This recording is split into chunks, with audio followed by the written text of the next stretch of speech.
रात 10:30 एक bank holiday की शाम और अचानक भारत के सबसे बड़े प्राइवेट बैंक के चेयरमैन का इस्तीफा आता है। और अगली सुबह जब मार्केट खुलती है तो कुछ चंद घंटों में लाखों करोड़ों हवा हो जाते हैं, जिसमें लाखों म्यूचुअल फंड इन्वेस्टर के पोर्टफोलियो में आग लग जाती है। लोग सवाल पूछ रहे थे, आखिर हुआ क्या?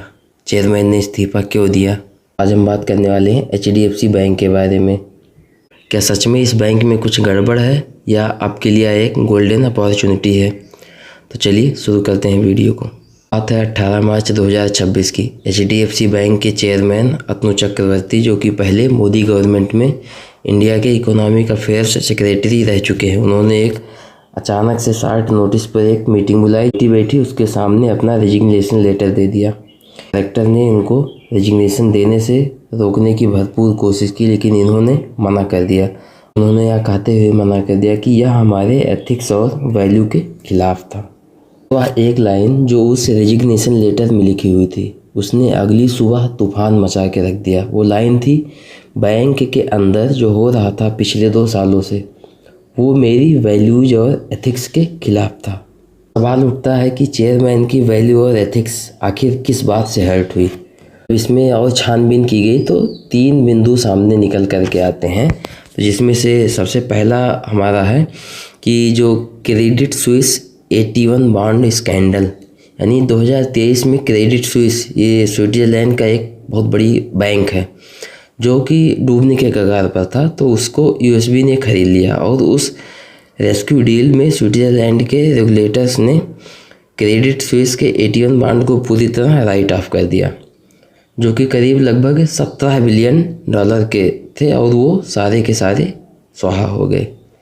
आप सोच रहे होंगे कि ये AT1 बॉन्ड क्या होते हैं। तो जो AT1 बॉन्ड होता है वो बहुत ही रिस्की होता है, लेकिन HDFC बैंक की दुबई ब्रांच ने इस बॉन्ड को NRI क्लाइंट को बेचे थे और बताया गया था कि ये पूरी तरह से सेफ है, कोई दिक्कत नहीं है। और जब बॉन्ड जीरो हो गया, क्लाइंट बर्बाद हो गए, सारा पैसा उनका स्वाहा हो गया। तो इसमें जब इंटरनल इन्वेस्टिगेशन हुई उसमें कुछ एम्प्लॉयज़ को निकाला भी गया, लेकिन चक्रवर्ती का कहना है कि जो बड़े अधिकारी इसमें जिम्मेदार थे उन्हें पकड़ा ही नहीं गया। क्या आता है हमारा दूसरा पॉइंट। दूसरे पॉइंट में क्या हुआ कि दुबई की ब्रांच पर बैन लग जाता है फाइनली। यानी सितंबर 2025 में दुबई फाइनेंशियल सर्विस अथॉरिटी यानी DFSA ने जो है वो HDFC बैंक की DIFC ब्रांच पर बैन लगा देती है और नए क्लाइंट नहीं ले सकते। इस तरह से कई फाइनेंशियल सर्विसेज इनकी बंद हो गई। तीसरा पॉइंट है बैंक परफॉर्मेंस कंसर्न। अब जब ये 2 चीज़ें पहले हो चुकी हैं तो फिर चक्रवर्ती ने यह भी बताया कि शेयर प्राइस अंडर परफॉर्म कर रही है, कासा रेशियो काफ़ी लो हो गया है, cash to income ratio high है। चक्रवर्ती और मैनेजमेंट के बीच साफ साफ इसमें टकराव दिख रहा है। तो इन सारी वजहों से इन्होंने इस्तीफा दे दिया। तो हम चलते हैं 19 मार्च की सुबह जब मार्केट खुलती है तो HDFC बैंक के शेयर के साथ क्या हुआ। सबसे पहले तो ये देखिए, ये जो आंकड़ा आप देख रहे हैं स्क्रीन पर, सबसे पहले 5.32% का सडन फॉल आता है। ये एक दिन की गिरावट है। उसके बाद जो इंट्राडे लो बनता है वह 770 रुपये का बनता है, ठीक। उसके बाद जो 52 वीक लो है वो एकदम इसके करीब ही है, यानी 726 रुपये, जो कि 2020 का लेवल था, यानी पैंडेमिक के समय 726 रुपये 52 वीक लो पर के पास ही ये पहुंच जाता है। और सिर्फ एक दिन में 17 करोड़ से ज़्यादा शेयर ट्रेड होते हैं, यानी HDFC बैंक में 17 करोड़ से ज़्यादा के शेयर उस दिन ट्रेड होते हैं। और टोटल मार्केट कैप 1 करोड़ का लॉस होता है, यानी 1 लाख करोड़ का जो है उस दिन नुकसान होता है, यानी कंपनी की जो वैल्यू थी वो घट जाती है। और म्यूचुअल फंड इन्वेस्टर्स को लगभग 50,000 करोड़ का नुकसान होता है। इससे पता चलता है कि ये सिर्फ एक रेजिग्नेशन नहीं था, ये गवर्नेंस प्रीमियम का ख़त्म होना भी था। अब जब इतने सारे कांड हो चुके तो फिर डैमेज कंट्रोल भी होना चाहिए, तो उसके लिए RBI ने अपना सपोर्ट दिया। KK मिस्त्री बैंक के नए चेयरमैन बनाए जाते हैं और 3 सीनियर एग्जीक्यूटिव को बाहर का रास्ता दिखाया जाता है। और सेबी ने बोर्ड मीटिंग मिनट्स को रिव्यू करने का निर्णय लिया। साथ ही में RBI ने एक स्टेटमेंट भी जारी किया उन्होंने बताया कि HDFC बैंक वेल कैपिटलाइज्ड है, फाइनेंशियल पोजीशन सेटिस्फैक्ट्री है, कंडक्ट या गवर्नेंस को लेकर कंसर्न नहीं है, यानी कि फंडामेंटली कोई प्रॉब्लम नहीं है। अब हम बात करते हैं इसके फंडामेंटल की। तो देखिए फंडामेंटली यह शेयर अभी भी मजबूत ही है। ईयर ऑन ईयर आप देश की देखिए 14.4% की ग्रोथ है। इसका जो ग्रॉस NPA है 1.24 है, जो कि ठीक ठाक है, कोई दिक्कत नहीं।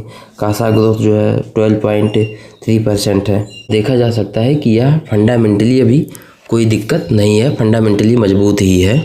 और HDFC बैंक की जो रेटिंग है वो AAA अभी भी बरकरार ही है। साथ में जेफरी और मोतीलाल ओसवाल ने दोनों ने बाई की रेटिंग बरकरार रखी हुई है। उसके बाद 18 अप्रैल को जब इसका Q4 का रिजल्ट आएगा तो क्लियरिटी आपको और बढ़ जाएगी।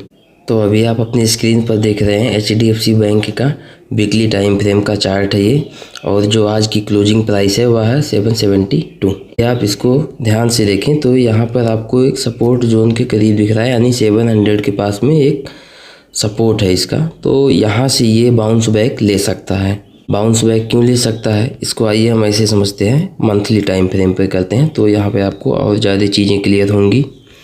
जैसे कि यहाँ पे आप देख सकते हैं, एक सेकेंड इसको थोड़ा सा बड़ा कर, हाँ अब इसको आप देखिए, ये आप देख सकते हैं यहाँ पर और यहाँ पर, ये यहाँ पर 1 2 3 4 5 टाइम्स यहाँ पर ये सपोर्ट ले चुका है। फिर यहाँ पर देखते हैं 1 2 और 3, 3 बार यहाँ पर ये, यानी 3 महीने यहाँ पर और 5 महीने यहाँ पर ये बार बार सपोर्ट लेके यहाँ से बाउंस बैक किया है।